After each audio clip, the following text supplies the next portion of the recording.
nécessairement vous, mais bon, c'est moi. Ben, à ce moment-là, on appelle des amis qui sont passés par là et on leur demande et ils éclatent de rire, ils disent « Ah, bienvenue au club ». Donc déjà, ça vous rassure. Et puis après, on partage. Et puis après, on écoute.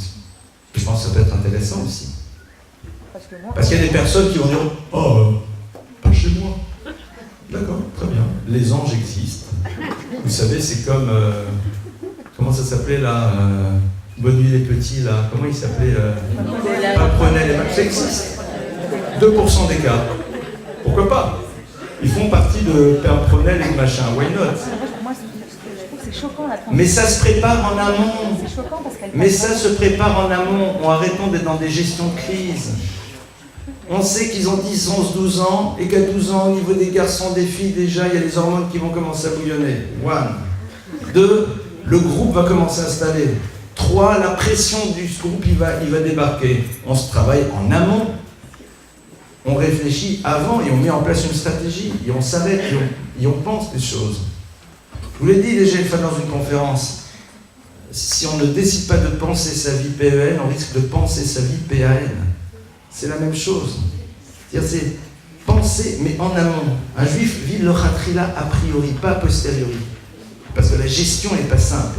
Ce qui est intéressant, c'est de travailler en amont. Et de se dire, voilà, il va arriver vers 12, 13, 14 ans, ça va être le groupe, les copains, les machins, c'est sûr. Sauf vous en avez certains, vous les sondez, que c'est des gosses qui sont bons, qui vont avoir d'autres problématiques. Il va falloir au contraire les ouvrir au social. C'est autre chose.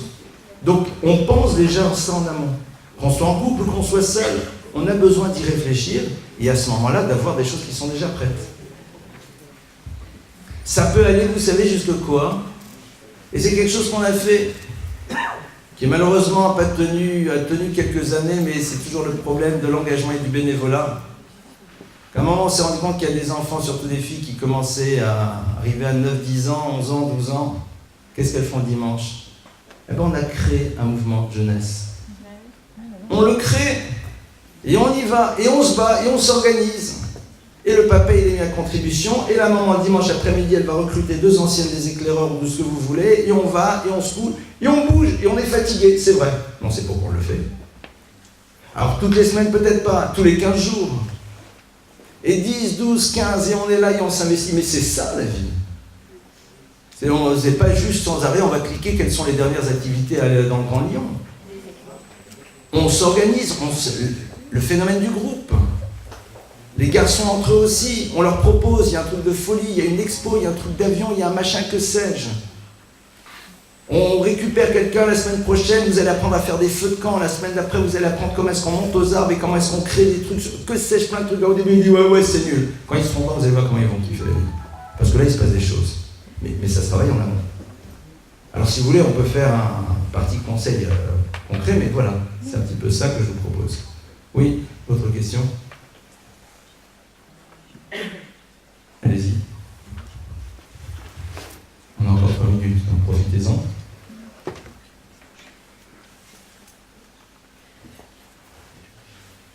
Du côté des plus jeunes, vous avez des questions peut-être, des remarques?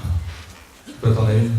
Vas-y. Et si on n'a pas Internet? Si on n'a pas Internet, eh ben, t'as beaucoup de choses à faire qui sont passionnantes. C'est vrai que tu as posé une bonne question.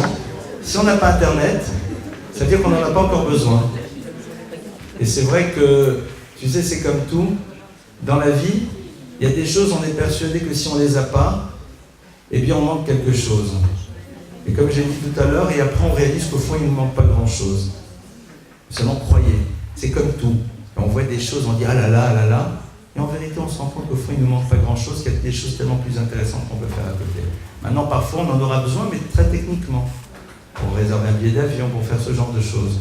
Mais sur le reste, et je vais te dire, surtout chez nous à la maison aussi, il y a mon ordinateur qui est connecté à Internet, c'est un ordinateur portable, mais les enfants, il n'y a pas Internet pour eux.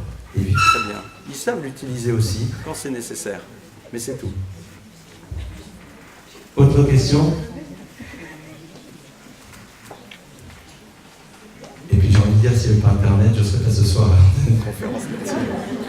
Top. Donc écoutez, on va arrêter ici. Merci pour votre écoute. On se retrouve. Pardon? On se retrouve alors juste... Ah oui, alors là, oui, donnez de moi. Alors ici, deux choses. Tout d'abord, ne bougez pas. On se retrouve d'abord donc, le 11 décembre pour une conférence avant les vacances d'hiver. Par ailleurs, 4 Hackers, vous ne connaissez pas encore, vous allez connaître, vous allez aimer, vous allez adorer. Pourquoi ? 4 Hackers, c'est quelque chose qui s'est fait sous l'égide de la Maison de la Famille. C'est aujourd'hui, qu'on soit clair, au niveau d'Internet, il y a les filtres. Les filtres, c'est très bien. Mais pour ceux qui ont une activité Internet intense, au niveau de leur travail et d'ailleurs, ça ralentit parfois considérablement leur accès Internet. Au bout d'un moment, même s'ils les ont mis, ils les quittent. Donc, 4 Hackers, c'est un logiciel qu'on installe et qui met et qui envoie un rapport de tout ce qui a été visité sur une boîte mail. Donc, vous le mettez chez vous à la maison et vous avertissez les enfants et tout le monde que vous allez savoir tout ce qui se passe. Et il est où le problème ? Où est le problème ? Il n'y a pas de problème. Et si tu veux pas, alors, autre chose, quand c'est au niveau d'un couple, ne mettez pas la boîte mail de madame chez monsieur ou de monsieur chez madame, et je vais vous dire pourquoi. Je vais être un peu brutal. Un couple peut avoir des crises. Et dans un moment de crise, quelqu'un peut faire des bêtises qui n'en sont pas vraiment, mais qui sont quand même un peu bas de gamme. D'accord ? Qui peut regretter après, mais comme c'était la grosse crise, donc il en est marre, il est parti sur un site de poker jusqu'à 2h du matin ou autre chose. Et puis après, ça s'est calmé. Et après, tout va bien. Le problème, c'est que si le conjoint réalise ça après, ça laisse des traces. C'est la raison pour laquelle je propose qu'en effet, ça aille sur la boîte mail de quelqu'un qui nous est proche, d'un ami proche, de quelqu'un dont on sait qu'il pourra éventuellement un jour nous appeler et dire « Qu'est-ce qui se passe ? Dis-moi, ça fait 15 jours que je vois que entre minuit et 4h du matin, tu es en train d'être sur un site de machin, qu'est-ce qui se passe ?» Ça nous fait du bien d'avoir ça. Je connais des jeunes gens, quand je leur ai dit que ça existait, ils ont sauté dessus en disant « Donnez-le-moi ». Pourquoi ? Parce qu'ils ont dit « C'est une aide contre le Yetzirah ». Donnez-le-moi.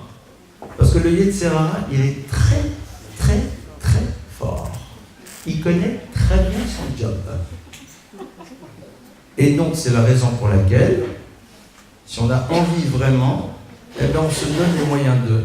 C'est un logiciel, vous l'achetez une fois, il est valable à vie. Et pour le désinstaller, quand on le désinstalle avec le code, la personne qui a le mail sait qu'il a été désinstallé entre telle et telle heure. Et pour pouvoir le craquer, c'est très très très très compliqué de le craquer, même si on a ici des petits génies de l'informatique. Je peux leur dire que celui qui l'a conçu, qui est aussi un petit génie de l'informatique, a demandé à d'autres génies de l'informatique d'essayer de le faire exploser. Des logiciels vendus sur le marché en 5 minutes, celui-là, légèrement plus complexe de le faire disparaître. Voilà, je pense que ça peut être très intéressant. Maintenant, il ne faut pas que madame dise à monsieur « Pourquoi tu ne veux pas l'installer sur ton ordinateur ?» C'est pas parce que monsieur ne veut pas ou madame ne veut pas que nécessairement il y a péril dans la demeure. Je crois que c'est pas simple aussi, parce que tout simplement ça peut créer un sentiment de l'autre m'espionne. Mais sachez que, en tout cas au niveau des ordinateurs des enfants, c'est évident qu'il faut le faire. Au niveau d'un couple, dans la mesure où on sait qu'on peut avoir accès sans problème à l'ordinateur de l'autre, alors on ne sera peut-être pas obligé de le faire. Comme de la même manière que, tiens, j'ai pas mon portable cet après-midi, ben prends mon portable et garde-le. Si on est capable de le faire comme ça, donc c'est sûr certain que la problématique n'existe pas, mais pour les enfants, ça vaut vraiment la peine et c'est utilisé. Voilà, plein de bonnes choses. Shavuot Tov, Shabbat Shalom et